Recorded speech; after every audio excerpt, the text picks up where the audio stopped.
ওম নমঃ শিবায়।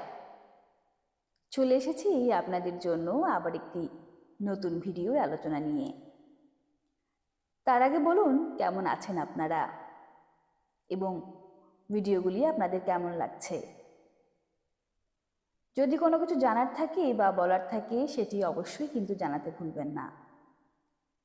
ঠিক আছে, তাহলে চলুন আর দেরি না করেই আজকের অধ্যায়ের পাঠটি জেনে নেওয়া যাক।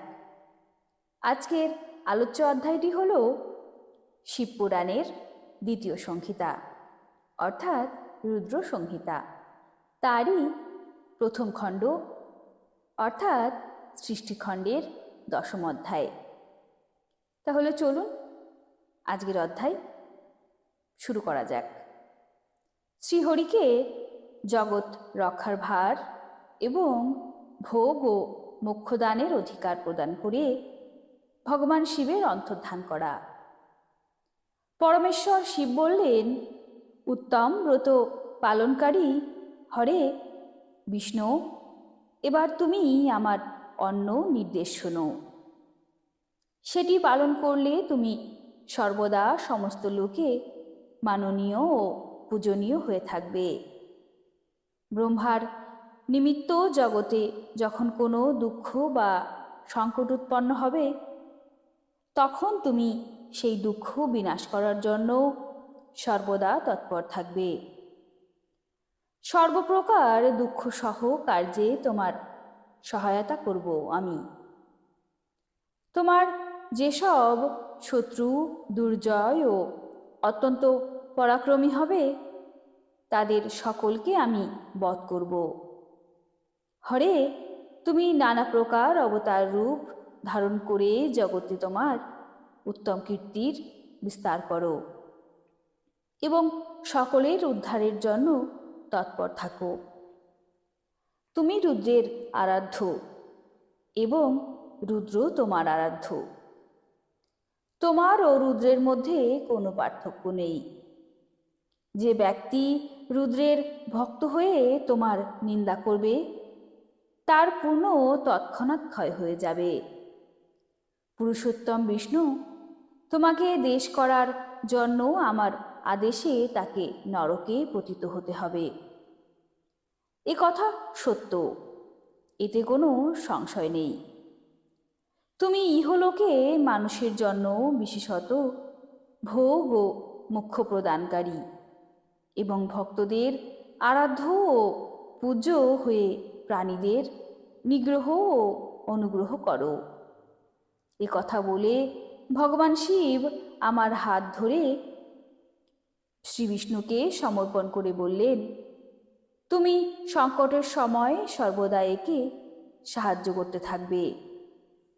সকলের অধ্যক্ষ হয়ে সকলকে ভোগ ও মোক্ষ প্রদান করা এবং সর্বদা সমস্ত কামনা পূর্ণকারী সর্বশ্রেষ্ঠ হয়ে থাকবে। যে তোমার শরণ গ্রহণ করবে, সে অবশ্যই আমার শরণ নিয়েছে। যে তোমার ও আমার মধ্যে পার্থক্য দেখে, তাকে সে অবশ্যই নরকে পতিত হবে। ব্রহ্মা বললেন, দেবর্ষে ভগবান শিবের এই কথা শুনে ভগবান বিষ্ণু আমার সঙ্গে সকলকে বশকারী বিশ্বনাথকে প্রণাম করে মৃদুস্বরে বললেন। শ্রীবিষ্ণু বললেন, করুণা সিন্ধু জগন্নাথ শঙ্কর, আমার কথা শুনুন। আমি আপনার নির্দেশে থেকে এসব কিছু করব। স্বামী, যে আমার ভক্ত হয়ে আপনার নিন্দা করবে, তাকে আপনি অবশ্যই নরকবাস করাবেন। নাথ, যে আপনার ভক্ত, সে আমার অত্যন্ত প্রিয়। যে এই রূপ জানে, তার কাছে মোক্ষ দুর্লভ নয়। শ্রীহরির কথা শুনে দক্ষহারি হর তার কথা সমর্থন করে নানা প্রকার ধর্মের উপদেশ দিয়ে আমাদের দুজনের মধ্যে মঙ্গলের জন্য আমাদের নানা প্রকার বর দিলেন। তারপর ভক্তবৎসল ভগবান শম্ভু কৃপাপূর্বক আমাদের দিকে দেখতে দেখতে সহসা সেখান থেকে অন্তর্ধান করলেন। তখন থেকে ইহলোকে লিঙ্গ পূজার বিধান চালু হয়।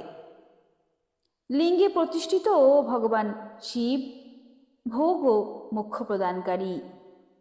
শিবলিঙ্গের যেটি বেদী অর্থাৎ অর্ঘা, তা মহাদেবীর স্বরূপ এবং লিঙ্গ সাক্ষাৎ মহেশ্বর।